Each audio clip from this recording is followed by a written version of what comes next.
Hello everyone, welcome back to ptet.chemistry channel.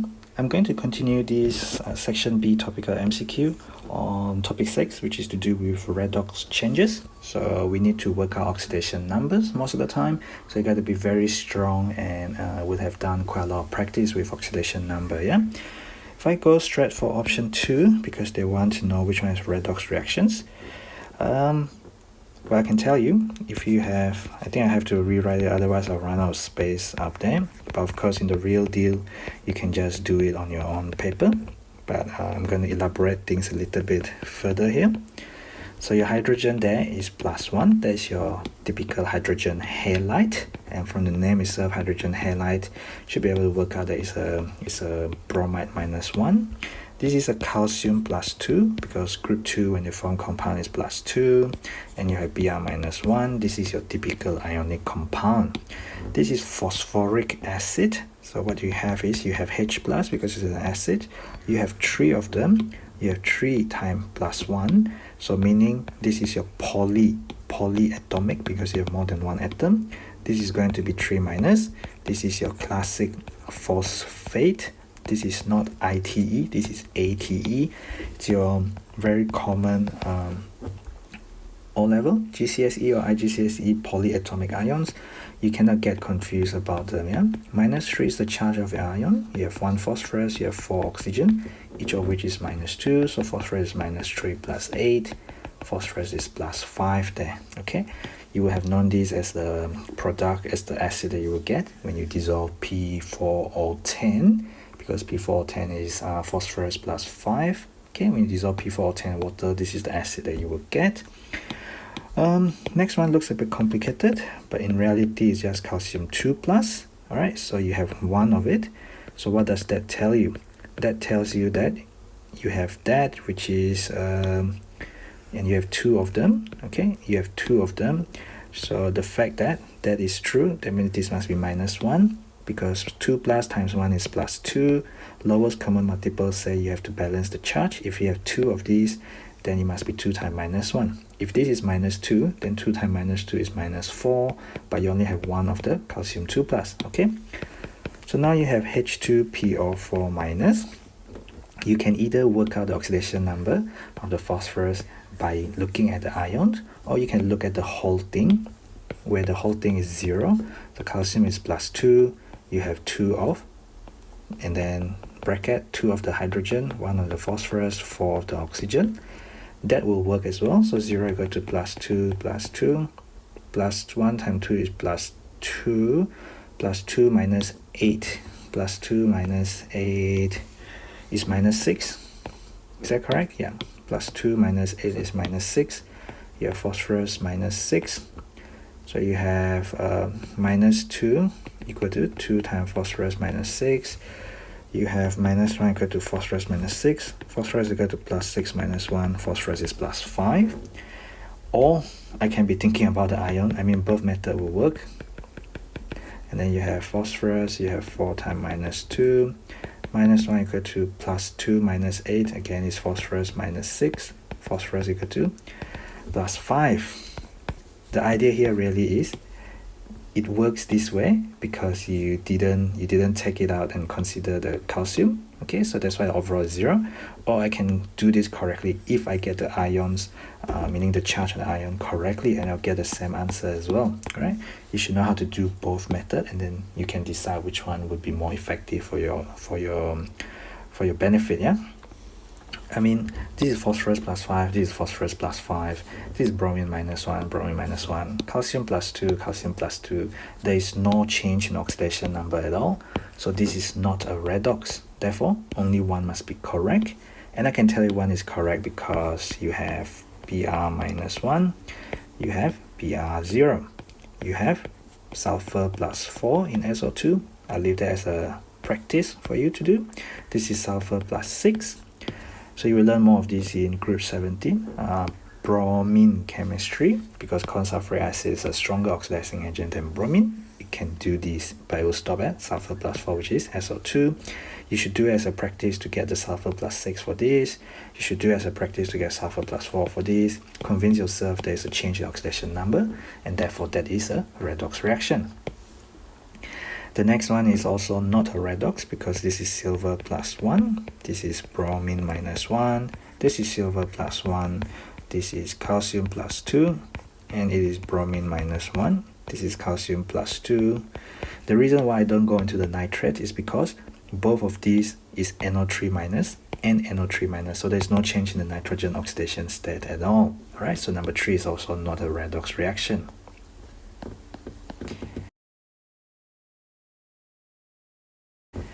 Moving on to the next question, we have this reaction. This type of reaction is called disproportionation. There are a couple of case studies. The first of which is this, which you know that happened with cold, dilute, aqueous NaOH. And the second one, you can get it with hot, concentrated, aqueous NaOH. Alright, so both of which you need to know how to balance them. Alright, but they already told you that these are incomplete questions, so you don't need to balance them here. But you're looking for which one does disproportionation apply. They purposely didn't tell you the other products because they want you to think whether it is disproportionation or not. Alright, maybe I will write this equation for you after all. So get H2O and ClO3 minus. You also get Cl minus, so there's chlorine minus 1. We are skipping the sodium here because they didn't tell you that it's sodium hydroxide, so it could be potassium hydroxide. This is chlorine plus 5. You can do it as an exercise, but you should really know how to do it, and you should know how to just be able to state it straight away. Okay, so each oxygen is minus 2. You have an ion, so it's minus 1 because oxidation state of an ion is minus 1. The chlorine is what you want to find. This is chlorine plus 5. This is chlorine 0. 0 to plus 5 is increase of 5. 0 to minus 1 is a decrease of 1. When you do your LCM, lowest common multiple, I don't know what else you will call it, when you did your lower secondary or primary school mathematics, so your LCM is equal to 5. So this is just multiplied by 1, I just need 1 of it. This is multiplied by 5, I need 5 of it. So that's why I need 3 of the Cl2. And I would need 3 of the OH minus. Nope, I don't need 3 of the OH minus. I still don't know how many of the OH minus I will need. But in reality, usually we will have a Na plus and a Na plus. So altogether you have 6 Na plus. You need 6 of this hydroxide. And you will form 3 of the water. 3 of the water, 1 of the ClO3 minus, 6 of the hydroxide, 3 of the Cl2. That equation is balanced, alright? So that is your disproportionation because you know the other product is chlorine minus 1 as well. The top one is the easy one to balance because it's just a change of plus 1 and minus 1. So it's ClO minus, so this is chlorine plus 1, this is chlorine minus 1, this is chlorine 0, and yeah, the equation is balanced, nice and easy. So 1 is also disproportionation. Difficult thing is this last one, which you might not be familiar with. Okay, you might not be familiar with this, and let's go through this. This is basically the equation of what happened, how NO2 dissolve in rainwater to give you acid rain. Yeah, so they say it's incomplete, so there's something else. When you think about it, you'll have 2 of the NO2. You have nitrogen plus 4 here because 0 for the molecule, nitrogen plus 2 times minus 2 because you have 2 oxygen, so each nitrogen is plus 4. Alright, we don't care about the number in front when we work out oxidation number, we just look at one particular formula unit. Alright, for HNO3 you actually have nitrogen plus 5, so this is NO2. For your HNO3, the overall molecule is 0. But you have plus 1 for the hydrogen, you have nitrogen which you want to find, you have 3 times minus 2 for each of the oxygen. The nitrogen is therefore plus 6, minus 1 is plus 5. So you see this is nitrogen plus 4 to become plus 5, so this is a plus 1, this is your oxidation. But this is only one of the HNO3. If you look carefully, they purposely give you that where it's already 1. So 1 of the NO2 will give you 1 of the HNO3, which means only 1 of them goes to this. But overall, this must be a redox reaction because you have oxidation and you don't have any electrons here or here. So that means the change in oxidation number must be balanced to give you a redox reaction. That is the very last specification stated in your redox changes syllabus. Alright, so that's what it means. What is the other product? In case you don't know, well, now you will learn to know it. It's called HONO, or it's actually HNO2. Okay, the way to write HONO is because it's HO and O like that. Okay, that's why I prefer write HONO, because I can see the connectivity. Of course, you can write it as HNO2. That's the same thing. And in HNO2, when I have HNO2, I will have 0 for the molecule, plus 1 for the H, plus the nitrogen, plus 2 times minus 2. So the nitrogen is plus 4, minus 1 is plus 3. So you get a nitrogen plus 3. Okay, so nitrogen plus 3 would mean that this is plus 4 going to plus 3. That is a minus 1. I beg your pardon. Hey, hang on. Yeah, that's correct. Yeah, decrease in oxidation number is reduction. I thought I got it the other way around, but yeah, the equation is balanced now. So 2 hydrogen, 2 nitrogen, 4, 5 oxygen, 3 oxygen, 2 oxygen, 5 oxygen. This is an important environmental chemistry equation, especially when it comes to nitrogen and sulfur chemistry. NO2 can cause acid rain in 2 different ways. When it dissolves in water straight away, this is what happens. And also, when it catalyzes the formation of SO3 with SO2, that is another way. Alright, these are all part of environmental chemistry. So this is a disproportionation as well, where the nitrogen plus 4 get oxidized and reduced in the same reaction. So that is your classic disproportionation as well. You will learn more of this in environmental chemistry, nitrogen and sulfur, topic 9.4. Alright.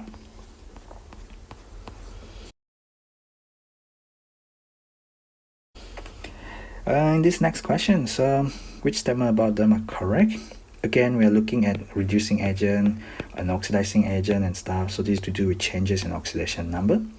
So if I just look at my species, it says magnesium in reaction 2 behave as reducing agent.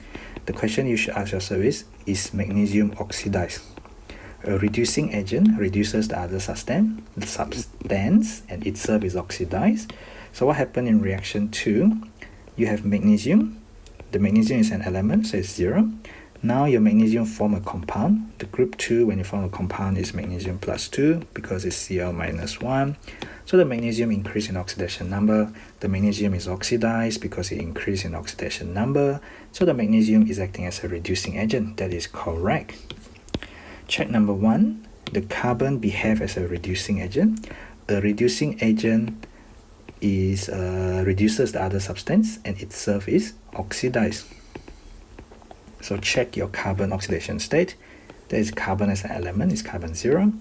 In a carbon monoxide, which is CO molecule, carbon is plus 2 because oxygen is minus 2.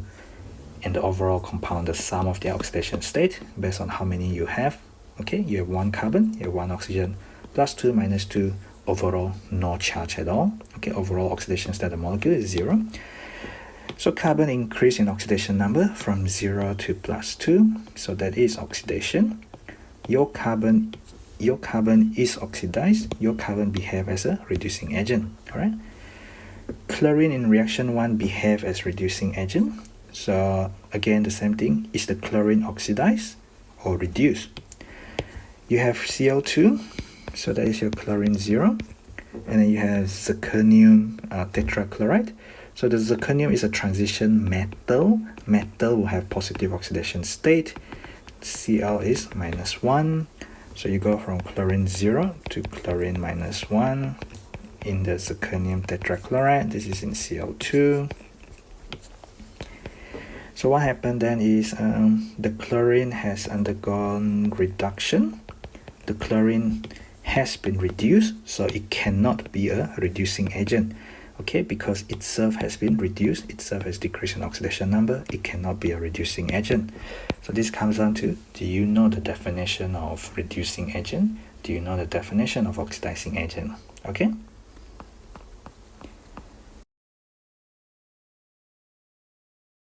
In this next question, we are again is to do with oxidation number. Alright, so there's only so many times they can ask you, right? But with many reactions, they can of course keep on talking about oxidation number. There's chlorine 0 there. you have ammonium chloride. So what you have is NH4 plus, Cl minus.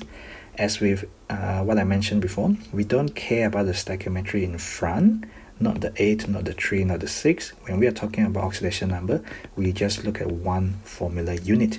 This is called ammonium chloride. Ammonium is an ion. Plus 1, chloride is a Cl minus. Okay, so that would imply chlorine minus 1.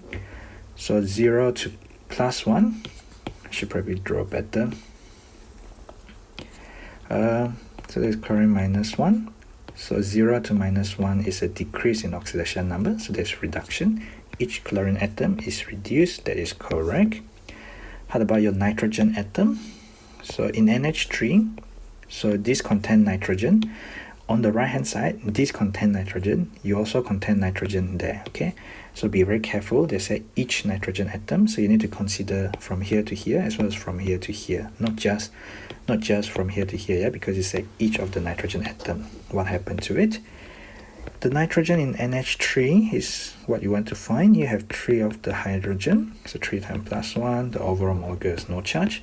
The nitrogen is minus 3, and that makes sense because in terms of electronegativity, okay, the tendency of an atom, the power of an atom to pull electrons to itself, the nitrogen is more electronegative than hydrogen. The nitrogen is minus 3, the hydrogen is plus 1 there. Okay, when you have NH4 plus, again you have nitrogen plus 4 times plus 1, but overall you have a plus 1 because now you have an ion. Plus 1 minus 4, you get minus 3. So from here to here, there is no change in oxidation number of the nitrogen, but you also have another species which is nitrogen 0. So from here to here you get a reduction. So that is your reduction. I should probably use a different color. That is your reduction, but here there is no change. So not all the nitrogen here get reduced because some of them also form NH4 plus, some of them does not get reduced. Whereas here it say each, each. So not each of the nitrogen atom is oxidized. Some of them are not oxidized or reduced. They just stay the same. Okay. So 1 is incorrect, 2 is correct. Therefore, option C must be the answer. And you know about a base behavior. Okay, you learn a base or an alkali. All right, a substance that dissociates water to give you OH minus. However, in A level, we learn base as a proton acceptor. You will learn more about this in acid and base. In fact, I think in topic 8, and as part of chemical equilibrium, you also learn acid and bases. Okay, so a base is a proton acceptor. When you go from ammonia, which is trigonal planar, it's got the lone pair on the nitrogen, trigonal pyramidal, and then you can form the ammonium ion, and then you become tetrahedral with 4 sigma bond, and therefore 4 covalent sigma bond, 4 bond pair, 0 lone pair, change in geometry, and what you have done is you have accepted a proton. You have accepted a H plus, which is called a proton because you know how to count number of proton, number of electrons, and number of neutrons.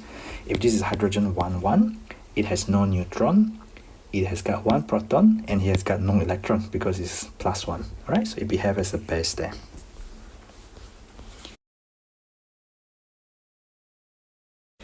This is the last question in these redox changes topical MCQs for section B. This is to do with electrolysis of Al2O3. So this is a continuation of your GCSE or IGCSE or O-level chemistry under electrolysis, where we have Al2O3, then get plus 6 balanced out by minus 6. And in reality, aluminium oxide electrolysis, in fact the whole of electrolysis have been taken out from the AS from the AS electrochemistry syllabus, and they've been grouped together as part of A2 electrochemistry now. However, I still think that it's probably a good practice questions for you to not forget about electrolysis, because when you get to upper 6, you gotta revisit your very fondest memories of your 14 to 16 years old years studying chemistry. Okay, so which statements are correct? So we know that we don't add bauxite because the ore itself is called bauxite. Don't know if you remember from your GCSE or IGCSE or O level. So it's not the bauxite that will lower the melting point. We add cryolite, okay? We add cryolite instead. 2 is wrong, only 1 is correct. And of course, you know they have very high melting point. That's why we need cryolite to help lower the melting point, to help reduce the operating cost, alright? And the high melting point is due to the very highly charged cation, very highly charged anion, very small cation, very small anion, therefore very strong ionic bond between the cation and anion. Therefore, strong ionic bond, very strong ionic bond to be broken means very high melting point, since Al2O3 has a giant ionic structure. So this is the end of this topical MCQ, section B topical MCQ for redox changes. And thank you for watching, and thank you for sharing the channel with your friends, your class group chat, and various other people you think the channel can benefit them. Okay, so see you in the next video.